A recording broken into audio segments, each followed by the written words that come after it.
My name is Minerva Perez, and I have lived in Sag Harbor now about 17 years. We are at the OLA of Eastern Long Island offices, which are located on the corner of Main Street, Newtown Lane in East Hampton Village. So OLA is a nonprofit. We are a Latino-focused nonprofit based on the entire East End. We do work across the East End. We have been a nonprofit foundation since 2002. And our mission includes creating equity across our entire East End with and for Latinos, but not only for Latinos. So our work expands beyond just the Latino population. At the very beginning of the pandemic, it was clear that the community that we serve, inclusive of all different types of folks, whether they are entrepreneurs, wealthy people, laborers, families, children, that the pandemic was striking them in a much harder sense because there aren't systems enough in our communities that really allow, even though this community has been building and here and growing for 30 years at least, if not longer, that in terms of the access to information, the access to language, in many cases, transportation access, ways of getting information about what to do in a case of something that we've never experienced before, that those systems were never working really well. So that when we have an emergency the way we had it, it showed a big gap there that we saw some of the folks who were most vulnerable really fall into. So at one point we had about 75% of the worst cases in Southampton Stony Brook Hospital were Latino. Not because they don't know what a pandemic, not because they knew not to, be with people who were coughing on them, but because they were also deemed essential workers at a time when it was very busy out here. Lots of folks were coming from other places to live out here to escape the pandemic from the city. And many of the Latino members of our community were working in jobs that put them in close proximity to each other. They were working in restaurants, they were doing the cleanup crew, they were working as landscapers, they were getting into trucks and driving to jobs. It was not a safe time for many of our Latinos who were then going back to their families and sometimes multi-generational homes and potentially having other people get ill because of this pandemic. So it was a very rough time, and we were addressing need from the start of it, including crisis food for folks that couldn't get out of their home because there was no transportation. They had children that were not in school because the schools were closed, and they were not able to get to pantries because they had no cars, and we had to find ways to get them food, the homebound and the hungry, to get them food, and a whole lot more. Welcome once again to the Radical Imagination. I'm your host, Jim Vrettos. The American dream is one of the most powerful narratives of what America is supposedly all about. The melting pot, the Protestant work ethic, American exceptionalism, streets paved with gold, the land of opportunity. It may take a generation or two, but regardless of race, color, or creed, the belief is that if you work hard enough, you can make it to the top. Nowhere is this played out more dramatically than in the Hamptons, the legendary playground of the rich and famous, a Shangri-La of incredible, pristine, natural beauty, spectacular ocean views and dunes, and of $100 million estates. 90 short miles from New York City, but for most, it might as well be on the far side of the moon. The tale of two cultures and towns was set up and maintained from the beginning of the colonial period in the mid-17th century. The local paper, the East Hampton Star, has scrupulously documented that slavery was part of life everywhere. Still largely disconnected from its slave-owning past and unacknowledged by many, it was a deciding factor in helping the founding fathers of the town amass their great wealth. Today, trying to deal with the high cost of getting by, thousands of workers and laborers, mainly Latino and Hispanic, do the landscaping, are the essential workers, do the privet hedge trimming, the leaf blowing, the weed whacking, grass cutting, fairway mowing, house painting, pool cleaning, bed making, cooking, vacuuming, ironing, dishwashing, babysitting, toilet cleaning, delivering service goods, serving restaurant patrons, and nursing the aged and infirm. In countless ways, they literally keep the town going and alive. It's a tale of two cultures, one largely of wealth and one largely of economic vulnerability, linked together in a distorted mutuality where the rich need the poor and the poor need the rich as they play out their lives and imaginations of what America is about. Living and working in the belly of this beautiful beast is an absolutely remarkable woman who is our guest today on the Radical Imagination. Minerva Perez is the Executive Director of OLA, Organizacion Latino-Americana of Eastern Long Island, an organization founded in 2002 as a nonprofit agency committed to promoting social, economic, cultural, and economic development within Long Island's East End Latino and Hispanic communities. OLA serves to empower and foster understanding and harmony, building bridges within the larger East End community. Pragmatically, it's forging, as so many groups before it tried to do, its own place in the American dream in the face of the beautiful beast that is the Hamptons. So, you like that? We're in the beautiful beast. Well done. We're in the beautiful beast. Yes, it's The beautiful, that was of course that was from a book that was written by Jack Abbott in the late, in the belly of the beast. Sure. Wrote about his prison experience, and that's a whole other thing. Norman Mailer read it, and he whatever. But anyway, it was a absolutely riveting book, and I thought it was appropriate. We're in the belly of the beast, and wow, you're in your home there, a beautiful home. You look all snowy and wintry and sunny and everything. And so it's just a pleasure and an honor to have you here.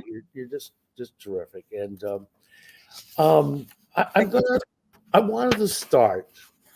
I know I didn't tell you this, but I looked up Minerva. All right, what Minerva means.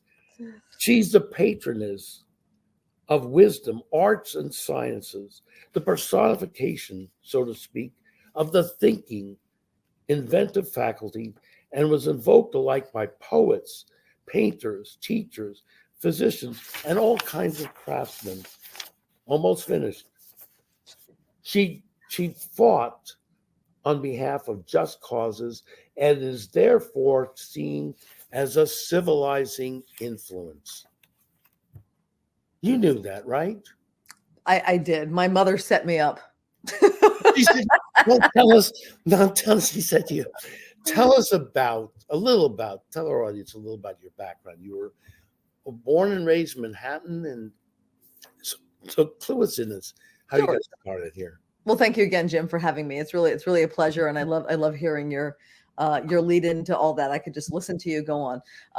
But I was born in Manhattan. I wasn't raised in Manhattan, but I was born there and ended up leaving with my mom when I was about 5 years old to be raised by my grandparents, actually in Florida. So I was raised in North Miami and went to school there, and then had a very interesting life, both the first 5 years and then being raised in Miami. And then went on to go to college in New York City, and eventually made my way out here. But that's the brief version. The brief one. But now you come from a family of very, very strong women. Excuse me. Your father was not there at that, right? Yeah, my mom was definitely very, very strong. She also suffered with severe mental health issues and needs that really weren't being met in South Florida in the 70s. So South Florida in the 70s, mental health was shock treatment and a lot of Thorazine. So wow. I was very lucky to be raised by my grandparents. They brought my mother and myself to live with them in Florida. And so, which is the story of a lot of families. A lot of families Right. have grandparents that kind of save the day. And in my case, that certainly was the case. But my mom was strong and talented and loving and caring, always loving and caring, never violent. And my grandmother was also just a tremendous matriarch for the family. And those two women, were very influential in my life.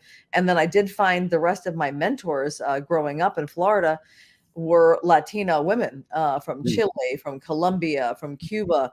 That just seemed to be where I found my sources of strength and wisdom, and that a lot came from there. Even though my father was Puerto Rican, I didn't grow up with him, but really the influences were Miami and these mentors in my life. So yeah. Yeah. And did you come back to New York during that time?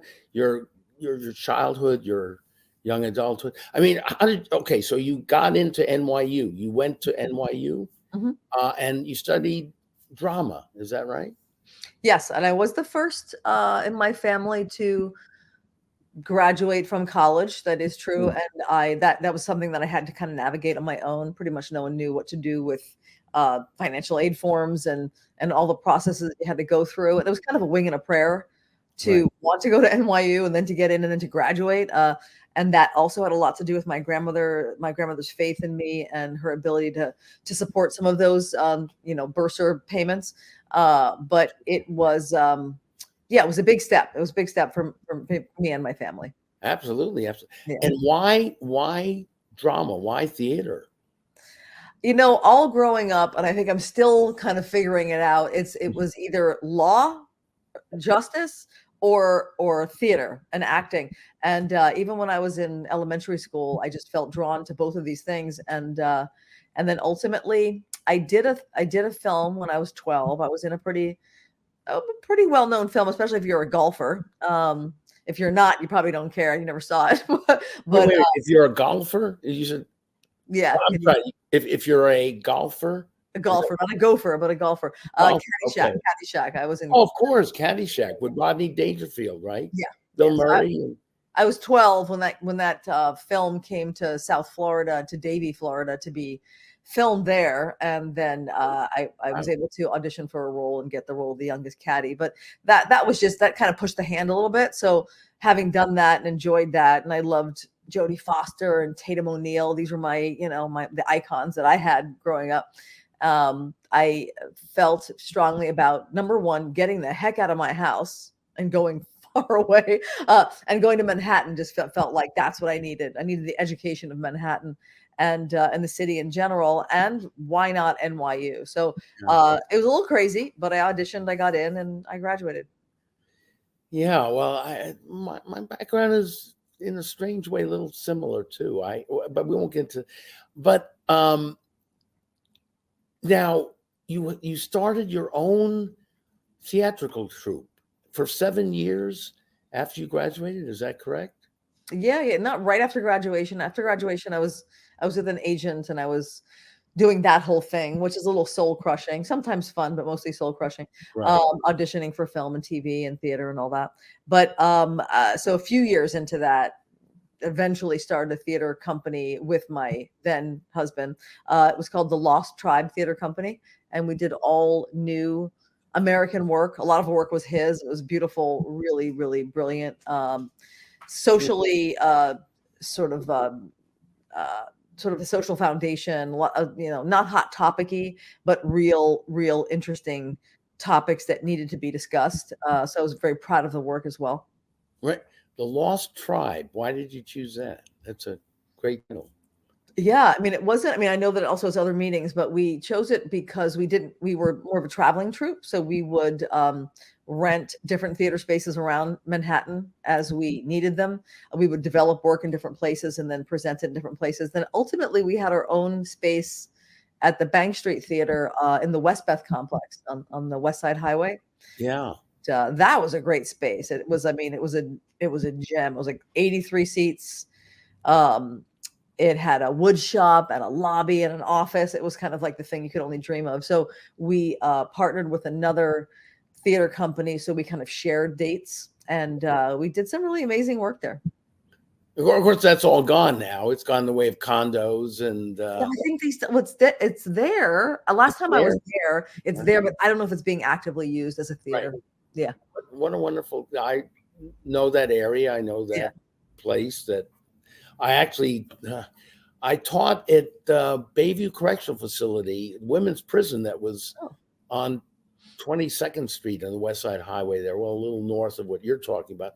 But again, that's been demolished, and it is a condo, I believe. Anyway, that's part of that crazy American dream we're talking about here. yeah, Right. yeah. So now you are sitting in this beautiful room there. We can all see in My messy desk, all my stuff. no messy desk. Please, you should see mine over here. It's all hidden. But now we're making this jump from the theater troupe, and how did you discover the Hamptons? Sure, sure. Well, the theater through line remains, even to the point where at this very moment I'm developing a classic work, and updating a classic work of Lope de Vega, the contemporary of Shakespeare. He's from Spain. Developing a work that we're going to do. I'm co-directing with a Puerto Rican theater artist based out of Western Suffolk. We're going to be doing it at Guildhall. So the theater love and what I believe theater is meant for, which for me it's kind of like church theater. That's still a strong through line for myself and also through the organization. So OLA, Organizacion Latino-Americana, has at its center advocacy, education, and the arts. And that had been what the founders, which I was not a founder, but in 2002, when it was founded, they felt that those elements were very important to maintain. And it was hard over the years to keep justifying when there's not enough money, when everyone's attention is on this tragedy or this crisis. Why do we keep arts there? Why do we keep arts there? And that's something that I had to keep fighting for, and I will always fight for, because it is the space that we need. It is the humanity, the only place sometimes to share our humanity and listen to each other, share stories, be able to talk about really difficult topics, is through art. And so it remains a very, very important point and part of OLA. So there's still a jump between my own personal work and coming out to the East End, but I am happy to report that theater and art are a central piece of OLA as well. I agree. But now you also were involved at the retreat. Tell us about that. What is that organization out in East Hampton? You were head of a particular program on domestic violence there. Yeah, yeah. So when I first came out to the East End of Long Island, it took a little while to kind of establish sort of reality, because I certainly didn't come out here to enjoy my third home. I was basically a single mom trying to figure things out after a divorce, and but love Sag Harbor. So I was finding my way. It took a good 5 years, but along the way, I learned I wanted to go. I found my theater people. That was my immediate community that I was able to connect to, is other theater people at Guildhall. Actually, got to do some work there. Cherry Orchard, working with wonderful people there. Josh Gladstone, other folks. And then just heard too much about the anti-immigrant sentiment that was just building and bubbling up and kind of taking over Suffolk County Executive Office there. And did not like that, and wanted to find out who was working with members of the Latino community to kind of push against these anti-immigrant bills that would really cause a lot of harm. And so I got involved with OLA at that point. I learned about OLA and got involved immediately as a volunteer, and then got very involved. Did that for a little bit when I had a full-time job doing some other things. And then pulled back from OLA for a bit, because I was able to take a position at the retreat as kind of a dream job at that moment, as which became the shelter director for a 24-hour crisis shelter for families. And so I ran that for 6 years. And so it was the shelter itself, and also we were developing transitional housing options, or pathways. So I was involved in that for a good 6 years, and it defined me. I loved it. I'm one of the very few, I think, that don't have a domestic violence story to tell personally. But I am an advocate. I'm a natural advocate, and being with those women and children in the shelter and seeing how strong they were and how much was going to be gained by having that moment to collect themselves, be safe, get therapy, understand the law that they can be supported by as well, and get themselves into a better place, a place of, free of violence and degradation. That was absolutely a defining space for me, and I'm so happy that I had that experience. Did you ever think of working with these, or would there be interest perhaps among these women to enter into a drama about their lives? In other words, to perform, in a sense. Put on That's for, it's definitely, I know where you're going with that, because it is oftentimes does that, yeah, it's oftentimes the way to, to really kind of Yeah, it's pretty crystallize some of these stories and whatnot. But a victim of domestic violence is not necessarily an actor. Right. What they're trying to do is get their lives back and not recreate that horrible moment in their lives, or those horrible years in their lives. It's some people might come to that as a way of healing and as a way to continue advocacy and whatnot. Many of the folks working in domestic violence agencies themselves are survivors, but it's not, it's not something that is just an automatic type of thing. Right. So you sort of stumbled into OLA, and now you are, in a sense, the executive director. Yes. And you're tying together so many of the programs and organizations and that other world that we don't hear very much about in the Hamptons. And you are a really the focal, central figure in all of this. So how does that feel? How does that feel to try to I know you're an organizer as well. You're one of your many skills is to put order into chaos. And so how do you try to do that as well in this position that you're in? Well, I'd say I joined full time as executive director in February 2016, not November, but February. It was very close to November, and then a lot of things changed in November 2016. For the first almost 3 years, I was the only paid person, the only paid person at all in OLA. And as the executive director, I found that it was at that moment, most important to understand where our allies were, to understand the very difficult, the most difficult challenge of the East End of Long Island is that we are very, very siloed out here. So it may have started off as kind of a beautiful approach to everyone has their own little bubble, my little bubble of Sag Harbor, my little bubble of Southampton Village, of East Hampton Village. But the reality is it means that we have 10 distinct villages and towns with very significant and independent powers, including running their own police departments. So we have 10 police departments, and they have their own, their own policies and protocols. They certainly are beholden to higher levels of approach and whatnot. But the day to day and the DNA and the sort of the organizational culture of each of these police departments and each of these towns and villages is very distinct, and it's a lot to navigate as a human being living here, especially as a more vulnerable human being, or a human being that doesn't have lots of money and a big voice. Right. So that doesn't even mean that you have to be undocumented. You could just be. I showed up as a single mom. There was a lot that I had to learn and navigate. And I still have a lot of privileges that are my own. I have a level of confidence, a level of language. But it still was difficult. So we've got 10 police departments, 10 court systems, 10 towns and villages, and we have 24 school districts just in this little tawny region between sort of the Riverhead area out to Orient Point, out to Montauk.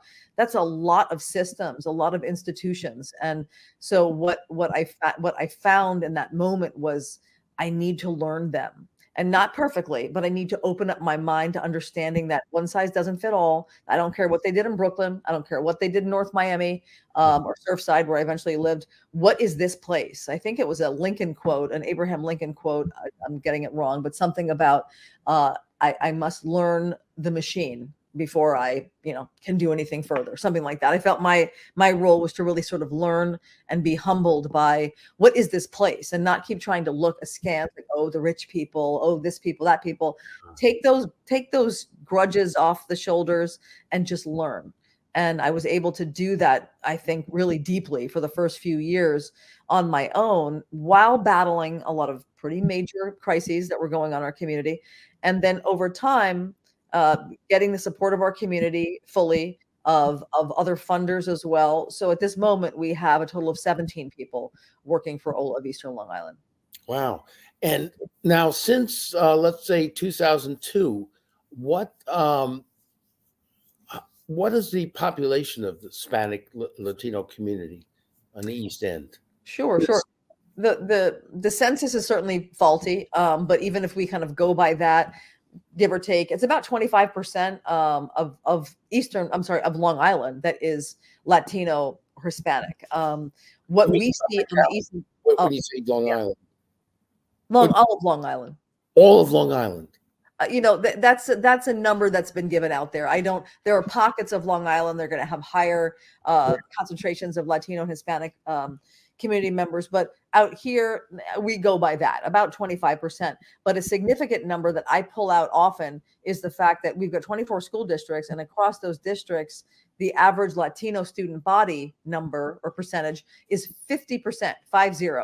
So that's a number that needs to stop everyone in their tracks. And it's not based on some sort of influx, which is not my favorite word, but it's based on gradual, incremental, generational growth, demographic growth for the last 40 years. But 50 is the average percentage of Latino student body across our school districts. So, interestingly, when you talk about being siloed out there, it's sort of very natural to, it's easy to do that. Then the first group that you talked about was the police, and now education. So I know we can also talk about housing, of course, healthcare, and so on. Why does the police play such an important role in dealing with the community? Sure. We're also dealing with. I know that you've initiated a program called Language Line. So, not our program. We initiated another way to engage with Language Line, so that our law enforcement would have an easy mobile way to make sure that when they're going to someone's home, and this came a lot out of my domestic violence work, is that I was finding that with vulnerable populations, we find that we also need law enforcement. We need them to help protect. And that's the piece that I zero into a lot, because I know it to be true. We need them to do it in a way that is equitable and fair, and, without, racism, without all these other things. But at the same time, we need them to be there. And so our role, and my role in particular, I feel, is to kind of highlight all of our shared goals. And our local law enforcement, we have a lot of shared goals, but how we go about it might be a little bit different. Some of the gaps that end up happening in terms of language access, sort of the cultural nuances of community members that could be coming from one of 20 different countries, Spanish-speaking countries, or nations, or island nations, Colombian, Mexican, Ecuadorian, El Salvadoran, Guatemalan, and on and on and on. So the thing is that, while that language might seem like a shared common denominator, there are so many other pieces of it that are not, that don't represent the rest of the culture, and also different languages, like indigenous languages.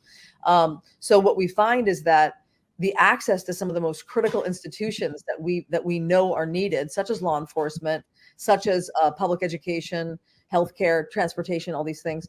But with law enforcement, we find that it's very important that we look at all the areas that create the gaps. and whether they're intentional or unintentional. And oftentimes I think they're unintentional, but at a certain point, if they've been called out and they've been made very, very clear, then we like to see the priority being given to fill that gap. So you can only say you didn't know once or twice. And after, when you have a dedicated advocacy organization that is founded out here, based out here, lives out here. I'm a homeowner living out here. There are renters and homeowners in our organization. We are committed to this. We're not just popping in and helicoptering in from some other region and saying you got to do it like this. Right. We know this region, and so when we bring these trends and these concerns to our institutions, such as law enforcement and schools and whatnot, we want to know that there's a way to prioritize some of these things, because we see them as absolute dangerous and detrimental trends that take hold, so that people are more exploited. They have less of a place to go reach out for help. Then they become more exploited after that. Our wage theft is higher than it's ever been. Our housing exploitation is higher than it's ever been. In terms of crimes that are happening that are going unreported, these are things that we're still combating, and we want to see better and better systems. It doesn't mean that we've got the worst systems out here, but it certainly means that we can do better. And you don't go after I get the feeling that you, with an open mind, are trying to understand where the police are coming from, Absolutely. where the educators are coming from, Yes. because they are human beings and they are put in very, very difficult positions. You mentioned wage theft and housing exploitation. And I know that you also have been involved legally. You've very unfortunately have lost your legal counsel just recently. He passed on, and I know that was a deep loss.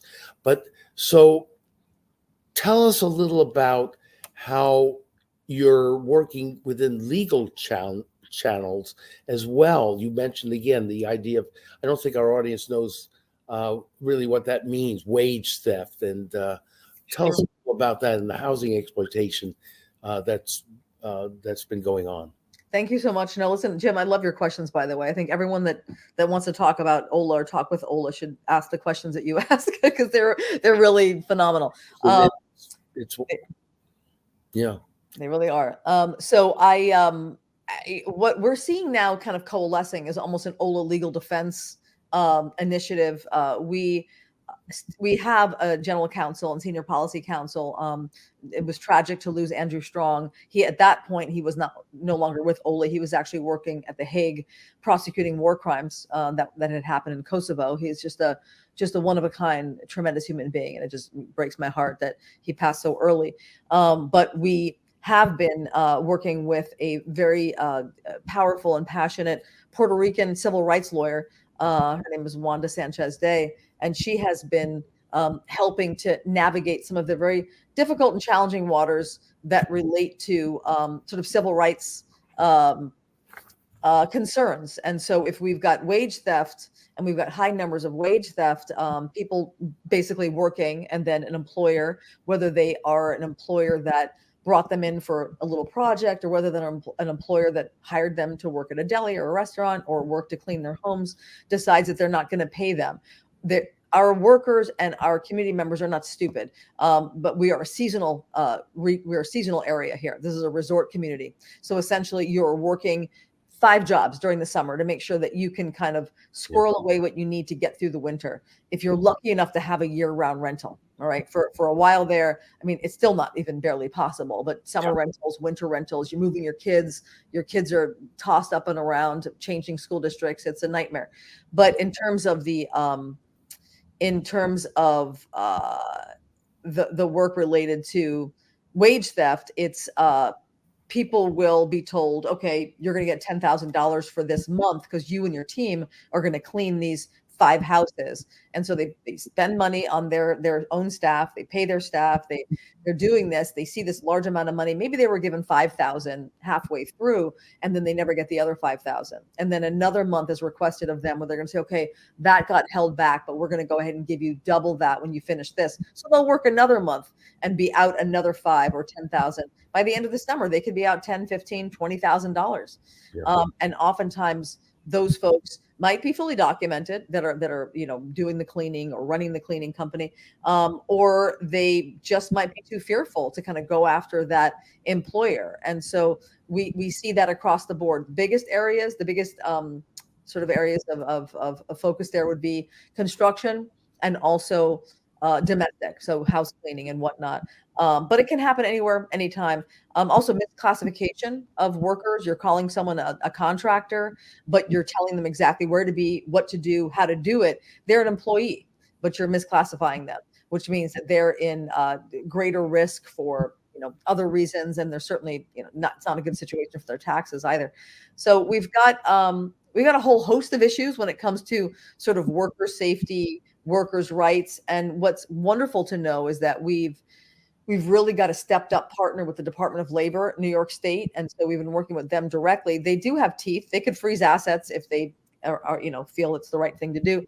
But we're bringing lots of cases to them that they are taking up almost immediately. And that's been a tremendous source of support, because otherwise we don't have a lot of places to go with it. Some of these things can be done through the small claims court, but small claims court right now, as a town and village justice level, stops at like 3,000. 3,000 chump change out here. It's still a lot of money for a lot of people that are doing everything they can.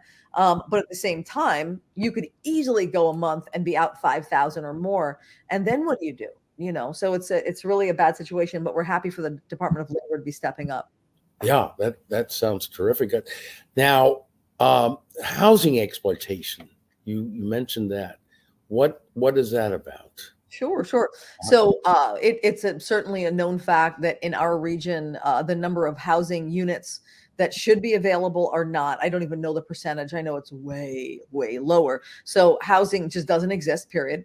And yet you have the demand for labor that we have out here. That's a very, very strong pull. And then we've got people that have been living out here for generations. So their families are here. Their families are growing. Maybe they're able to bring mom and dad to live with them. There's a lot of multi-generational living situations out here as well. So there's growth of the family.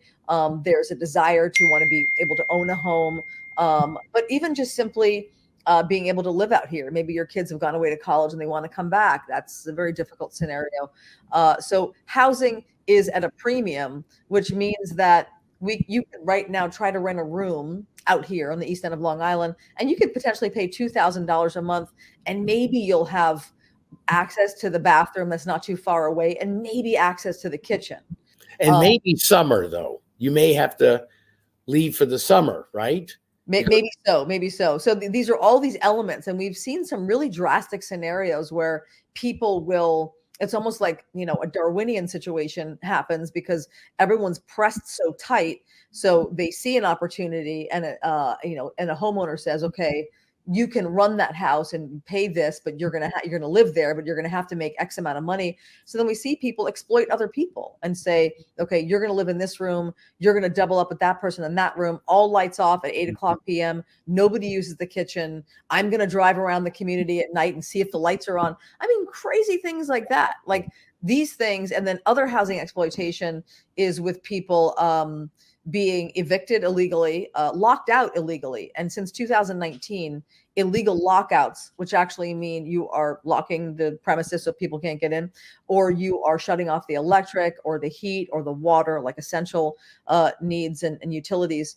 If you're doing that and you have no court order for an actual eviction to be performed or done by the sheriff, that is a misdemeanor. It's a crime. A misdemeanor is not, no one's going to go to Sing Sing for that, which doesn't exist. But they should be brought before a judge. They should at least have a desk appearance ticket given to them. I don't care if they're Latino, non-Latino, old, young, it doesn't matter. Landlords taking using self-help measures such as this to scare away and evict tenants is completely against the law. The reason why the law was created was because of this. And yet we're seeing that it kind of goes under the radar, where we're still having a little too much hesitation within some law enforcement agencies, where they're like, yeah, but the landlord didn't know, they weren't sure that this, and that. But the reality is there are a million ways to know for sure. And there is usually always intent. And you don't have to prove high level of intent. You have to prove the fact that this landlord locked this person out and did not have a court order to do so. And yet that's not enforced the way that we'd like to see it enforced. So therefore, self-help by landlords continues, and therefore fear-based tactics continue to thrive in our communities, which affect our little baby children, our teenagers that are already going through enough, and our families, our moms and dads, our elderly grandparents and aunts and uncles. It affects everyone when you feel that the ground under you is gonna shift in a millisecond, and there's no legal recourse whatsoever. So this is a space that OLA holds as well. And the market, being what it is, Mm-hmm. pushes hundreds, if not thousands, of laborers and workers. What, an hour and a half away? So there's enormous traffic jam. People getting up at 4 a.m. to commute. Sure. So that puts a stress on all kinds of resources and so on. And you mentioned about what the mental, emotional strain that people are going through, and especially young kids and students in the high schools and the middle schools. You have also created a program called Circles of Strength, right? Because that's one of your that was one of our early initiatives, and we've kind of grown it into something else. And what is that something else? Well, tell.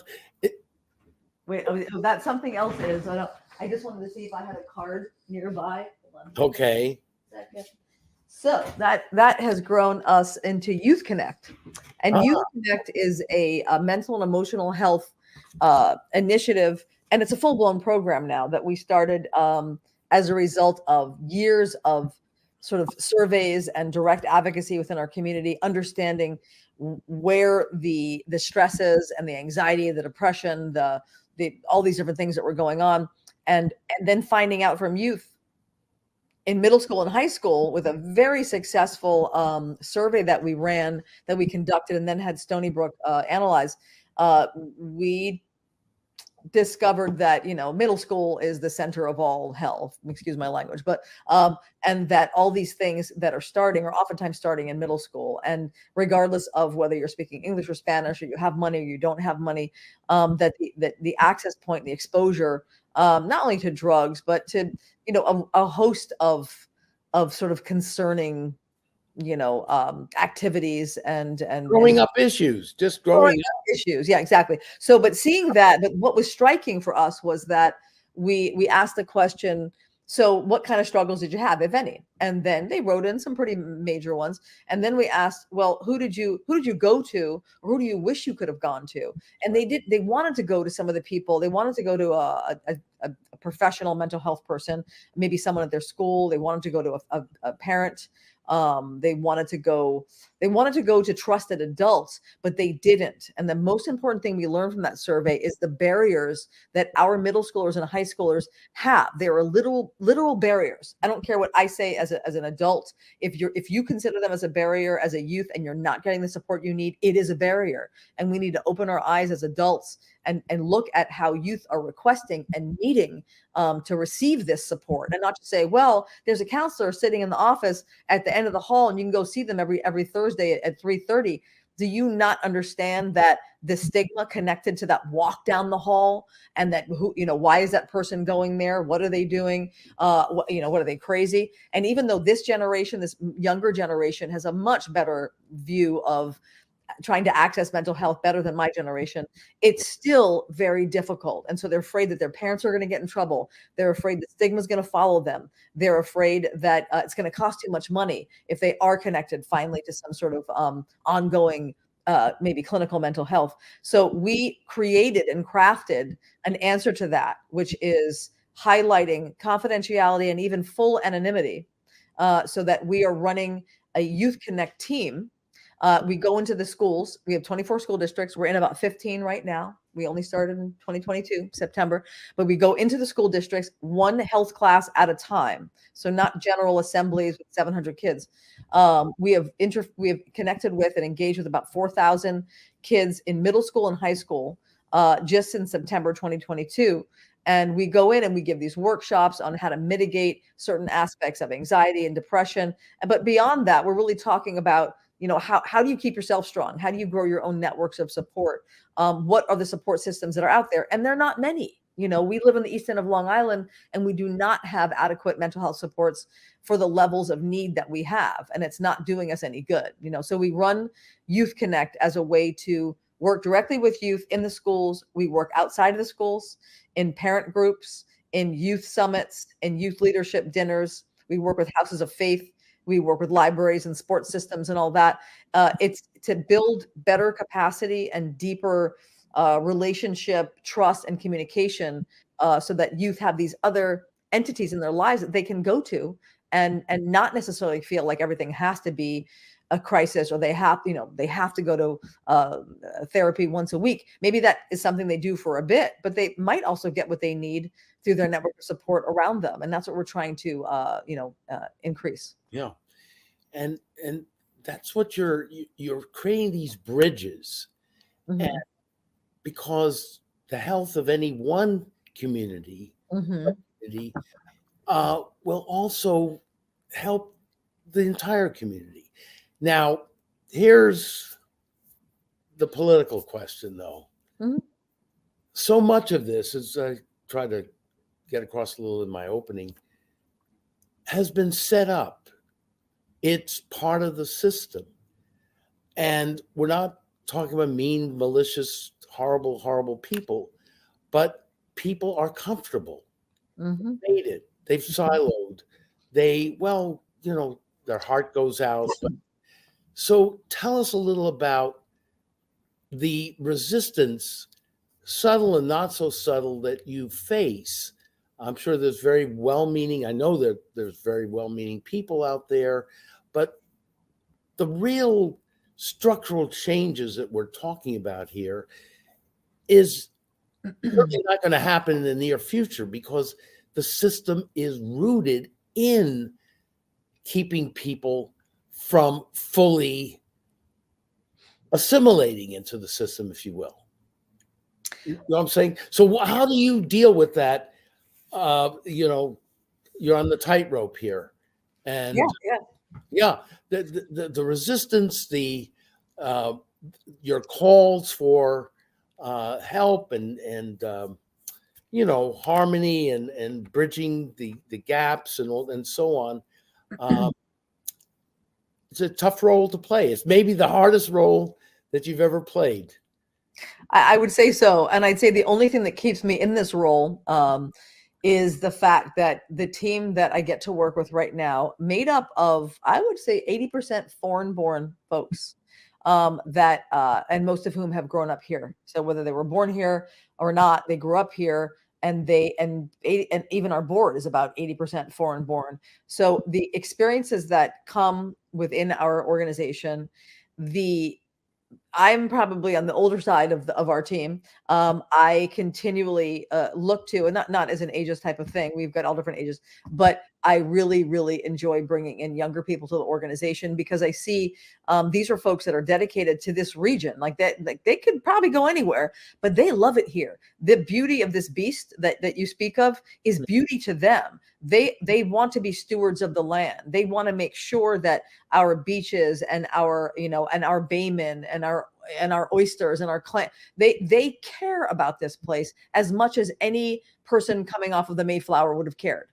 This is their place. This is a place that they want to protect and care for and raise their families and build businesses. So what I see that keeps me going and makes me see the traction that we are making, and not just OLA, and I'm not going to put it all, give us the credit for all of it, but as I look at our youth and I look at their ability to say, you know what, that's nice. I don't accept that structural weirdness that you guys have there. That's just weird. I don't accept that. So this is what I think. So as we have more and more youth, and it's not even, it's Latino youth, it's Black youth, it's Shinnecock youth, it's LGBTQ community, it's so many different pieces kind of coming forward and saying, you know what, I don't accept that. There are some old systems here that, guess what, I'm sorry, the light is coming in, but that don't that that don't have there's no other way for them to go. I mean, I don't want to say this in a blunt kind of way, but those systems will not continue in that way. We've got people that are younger with different perspectives, different backgrounds, different cultures, that are going to be coming in to these places of power. It is a natural evolution. It will happen out here because the Latinos, or at least, speaking from the work that we do, the Latinos that are building businesses out here, sending their kids off to Harvard Law, building, plumbing businesses and whatnot, they're not settling for scraps from the table. They are going to build their own table. They're going to build structures out here that are the newer power structures. What I would like to see with the leadership that I can bring from OLA is making sure that we can maintain the type of dialogue that allows for harmony to be at the center of these changes and these shifts, and not, you made me fight for that, so I'm going to make the next guy fight for that. That it's this scarcity, this constant run and grab, that we don't need to keep going that way. We can take care of what's real, but we can also not continue to create that type of grab and go, disposable, dog eat dog type of structure that we have, that this wealth disparity certainly lends itself to.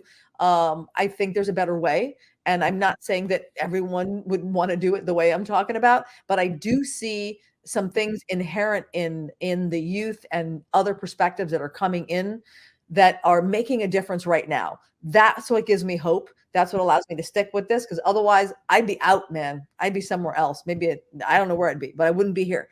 I see a lot of positive change and traction. Wow. Yeah, that was so beautiful the way you put that. I mean, it is, we're coming up, well, we've got just a minute and a half to go, but that is such a hopeful, wonderful message. And I really receive it. And you're talking about radical love and, a transformation of people's lives, their souls, their connectiveness. That's the path that needs to happen in this country and the East End, all over. Now, there's going to be some, we know, rocky months ahead here, because there are other forces that are going to preach the opposite. So, as our colleague and friend Cornel West would say, stay strong. And radical love is the strongest force of the universe, the social universe. So in just a few seconds we have left, again, how do people reach you? How do people connect to what you're doing out here? Anyone can give us a call. The number is 631-899-3441. They can look for us on our website, which is OLA of Eastern Long Island.org, all spelled out.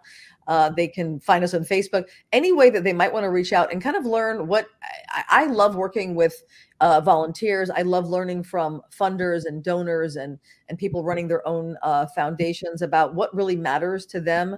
And if it's not something that we're doing, I'm not going to say we are, but the span of the work that we're doing is not just a Latino focus anymore. Yeah. We are working for the health, the safety, and the equity of this entire region. Because as you said, Jim, it's not one. If one is failing and one is dropping, there's no way that we can look at our community and say, oh, we're thriving.